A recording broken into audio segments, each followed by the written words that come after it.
रहमानुर्रहीम। इस वीडियो में हम बात करेंगे कौमी जो तरक्की है उसमें तलबा का किरदार क्या है।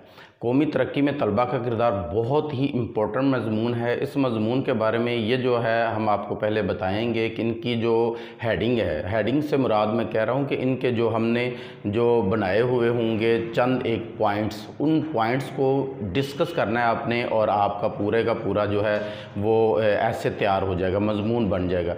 पहले पॉइंट्स देखें, उन्हीं पॉइंट्स को आगे हमने डिस्कस किया हुआ है, गौर से देखिएगा। वो जो पॉइंट्स हैं उन्हीं पॉइंट पर मतलब पकड़ना है आपने, एक एक तरतीब वाइज उन्हीं को डिस्कस कर देना है और मजमून बन जाएगा। ये अब सबसे पहले जो होगा वो, और उसके बाद हाथ से लिखा तहरीर जो है वो आप देखिएगा, उसको नोट कर लीजिएगा। इंशाल्लाह इस साल पेपरों में जो मजमून आने हैं उनमें, जो कि हमने इससे पहले वीडियो अपलोड की है कि जो गेस्ट दिया है आपको कि जो ऐसे का है वो 100% आपको 3 के 3 मजमून उन्हीं में से मिल जाएंगे। और इसमें भी आप ये वाला ज़रूर देखिएगा, इसमें भी आपको वही होगा कि ये मजमून इम्पोर्टेंट में से है और गेस्ट पेपर में भी मौजूद होगा, तो इंशाल्लाह इसमें से भी आएगा। ये मजमून है, आप जानते हैं कि इससे पहले हर मजमून की हमने आपको हेडिंग बताई है, उन्हें हेडिंग को या आपने जो है पॉइंट्स जो है उन्हीं को आपने डिस्कस करना है और ख़ुलासा हो जाना है।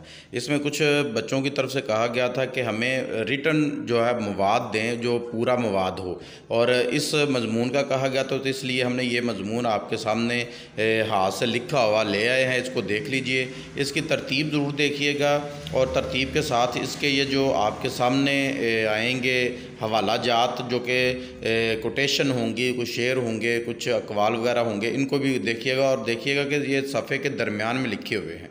दोनों तरफ से थोड़ी जगह छोड़ के तो फिर आपने लिखना है, जो कि ये पहला सफ़ा है और पहले सफ़े पर आपका ये हवाला आपके सामने है। सबसे पहले जो आपने स्टार्ट करना है तो मौजू का तारफ़ करवाना है। मौजू का तारफ़ एक आध पैराग्राफ में करवाना है और उस तरह फिर दरमियान में एक हवाला दे देना जो कि पिछले सफ़े पर आपने देखा है। उसके बाद आपने ये सफ़ा आप देख रहे हैं, इस सफ़े पर भी आप देखें कि अभी एक पैराग्राफ थोड़ा सा लिखा गया और उसके बाद ये आपके सामने हवाला आ रहा है। एक इसको हवाला कहते हैं। अफराद के हाथों में है अक़वाम की तकदीर, हर फर्द है मिल्लत के मुक़द्दर का सितारा। तो ये जो है ये हवाला है, इसको हवाला कहते हैं। और बोर्ड की तरफ से ज़रूरी है कि अगर ये हवाले दिए जाएं बच्चों को तो ज़्यादा नंबर दिए जाएं, इसलिए हवाला बहुत ज़रूरी है। कोशिश करें कि एक सफ़े पर एक, जैसा कि पिछले सफ़े पर आपने देखा है और अब ये अगला सफ़ा है तो इस सफ़े पर आप देखें ये दो हवाले आगे हैं, एक पहला और ये दूसरा। ये है ना तू ज़मीं के लिए ना आसमां के लिए, जहाँ है तेरे लिए तू नहीं जहाँ के लिए। अब इसके बाद भी देखें थोड़ा सा मवाद लिखा गया, ये बेहतरीन तरीका है। एक सफ़े के एक हवाला जिसमें देना है तो सफ़े के दरमियान में दें, और जिस सफ़े पे 2 देने हैं तो सफ़ा स्टार्ट जब हो थोड़ा सा मवाद लिखें, फिर हवाला दें, फिर मवाद लिखें, फिर हवाला दें और उसके बाद फिर आप मवाद लिखें। दोनों हर सफ़े पर 2 दिए जाएँ तो बहुत ही अच्छा है, लेकिन एक जो है वो मिनिमम तो ज़रूरी होना चाहिए। एक सफ़े पर एक, एक पर 2, एक पर एक, एक पर 2, इस तरह हवाले देना आपके लिए ज़रूरी है। अब ये देखें तीसरा सफ़ा है तो इसमें भी आपको देखें तीसरा हवाला आ चुका है और तीसरे हवाले पर भी एक आ चुका है। अगर आप चाहें तो इस एक पहले पर एक है, दूसरे पर 2 हैं, तीसरे पर आप देखेंगे।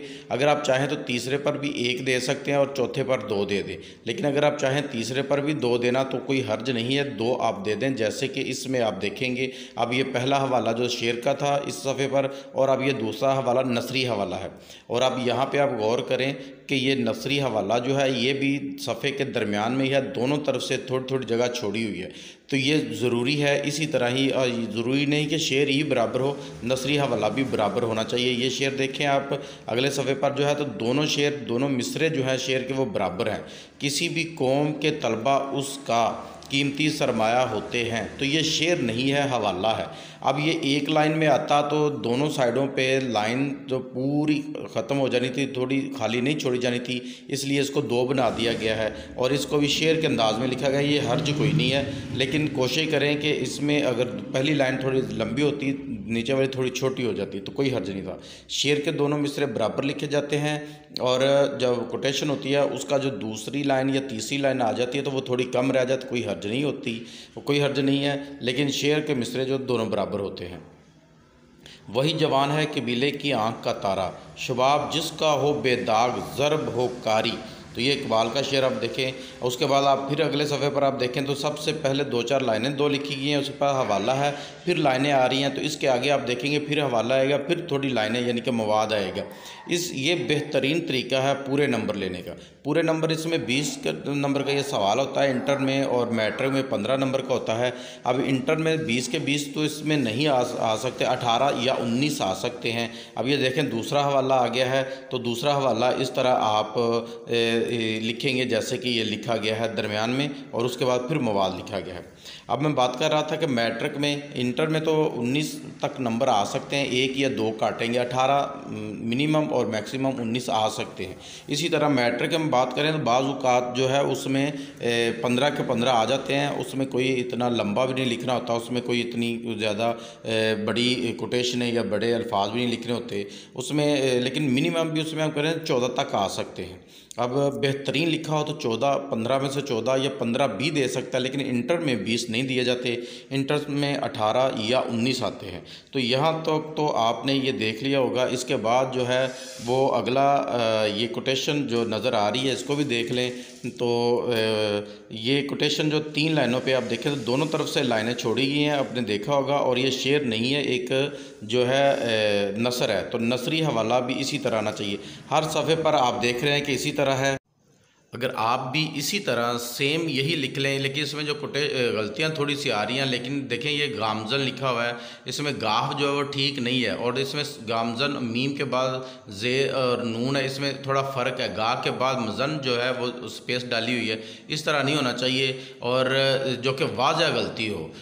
देखें अब इस कोटेशन में देखें उम्मीदों पर पूरा उतरते हैं, वो ज़रा था बोल्ड हो चुका था, ज़्यादा हुआ था, उस ये ओवर राइटिंग में आता था, इस तरह नंबर काट लिया जाता है। जैसे यूँ है, दूसरे सफ़े पर आप देखें, दूसरी लाइन पर देखें कोटेशन की, अफसोस के।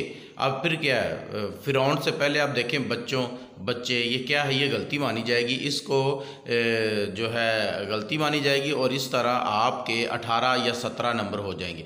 बेहतरीन लिखा हो, इस तरह का लिखा हो तो 18 नंबर आ सकते हैं, लेकिन इस तरह की जो गलतियां होंगी तो उनमें से 3 दायरों का 1 नंबर काट लिया जाएगा। तो कोशिश करनी है इस तरह की आपकी कोई गलती ना हो। और यही जो नंबर है जो टॉपर होते हैं उनके इसी वजह से नंबर 1-2 ज़्यादा आ जाते हैं, और जिनकी वजह से वे टॉप कर जाते हैं, और जिनके 2, 4, 5 या 10 कम होते हैं वो ये ऐसी छोटी छोटी पूरे पेपर में गलतियाँ कर देते हैं, जिसकी वजह से थोड़े नंबर कम हो जाते हैं, और उनका टॉप जो हो रहा होता है, बोर्ड को टॉप कर रहे होते हैं, तो वो नहीं हो पाता। इसमें देखें बच्चे ने जो तरीक़ाकार है उसे पूरा अपनाया हुआ है, लेकिन इस तरह की ये गलतियाँ हैं। उम्मीद करता हूँ कि वीडियो पसंद आई होगी। चैनल को सब्सक्राइब ज़रूर कीजिएगा। सब्सक्राइब करने से आपका जो है वो नुकसान नहीं होता, हमारा हौसला बढ़ जाता है। यकीन कीजिए इस पे बड़ी मेहनत होती है, और उस मेहनत की आपकी तरफ से कोई दाद मिलती रहे लाइक एंड सब्सक्राइब की सूरत में, तो फिर बंदा और ज़्यादा अच्छा काम करता है, और इससे हौसला अफजाई होती है। तो सब्सक्राइब ज़रूर कीजिएगा।